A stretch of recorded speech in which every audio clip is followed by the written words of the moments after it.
kelompok 6, saya Anis Fitria. Saya Bunga Nabila. Saya Wulan Fitria. Saya Siti Suhaila.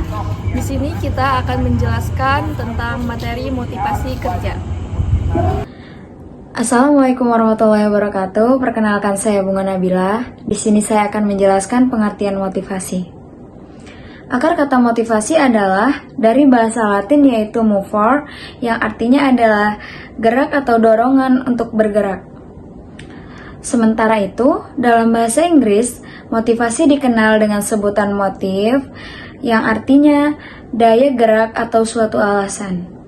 Dalam bahasa Indonesia, asal kata motivasi adalah motif, yang artinya daya upaya yang mendorong seseorang untuk melakukan sesuatu. Motif juga menjadi dasar dari kata motivasi yang bisa diartikan sebagai daya penggerak yang telah aktif. Maka dari itu, dengan kata lain, pengertian motivasi adalah segala sesuatu yang menjadi pendorong tingkah laku yang menuntut atau mendorong seseorang untuk memenuhi kebutuhannya. Dan menurut KKBI pula, pengertian motivasi adalah dorongan yang timbul pada diri seseorang secara sadar ataupun tidak sadar untuk melakukan sesuatu tindakan dengan tujuan tertentu. Perkenalkan, nama saya Anis Fitria. Di sini saya akan menjelaskan tentang pendekatan kebutuhan. Kebutuhan menjadi dasar bagi motivasi. Ketika seseorang merasa ada kebutuhan yang belum terpenuhi, ia akan termotivasi untuk melakukan sesuatu untuk memenuhi kebutuhan tersebut. Misalnya, seseorang yang lapar akan termotivasi untuk mencari makanan. Peran motivasi dalam pemenuhan kebutuhan, yang pertama ada motivasi dapat membantu seseorang untuk mencapai tujuan dalam memenuhi kebutuhan. Yang kedua, ada motivasi yang kuat dapat mendorong seseorang untuk bekerja lebih keras, belajar lebih giat, dan mencari solusi kreatif untuk masalah yang dihadapi.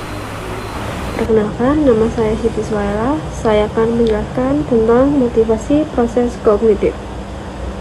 Motivasi dalam konteks kognitif merujuk pada dorongan atau energi yang menggerakkan individu untuk melakukan proses berpikir, belajar, dan memahami. Motivasi kognitif berperan penting dalam meningkatkan kemampuan kognitif seseorang, terutama dalam hal belajar, memori, dan pengambilan keputusan.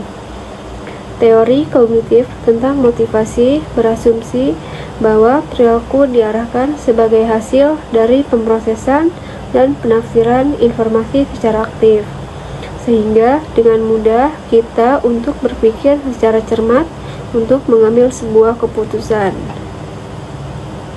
Motivasi non-kognitif adalah jenis motivasi yang tidak secara langsung berkaitan dengan kemampuan berpikir atau intelektual, kognisi, tetapi lebih pada faktor-faktor emosional, sosial, dan juga kepribadian yang mempengaruhi perilaku dan pencapaian seseorang.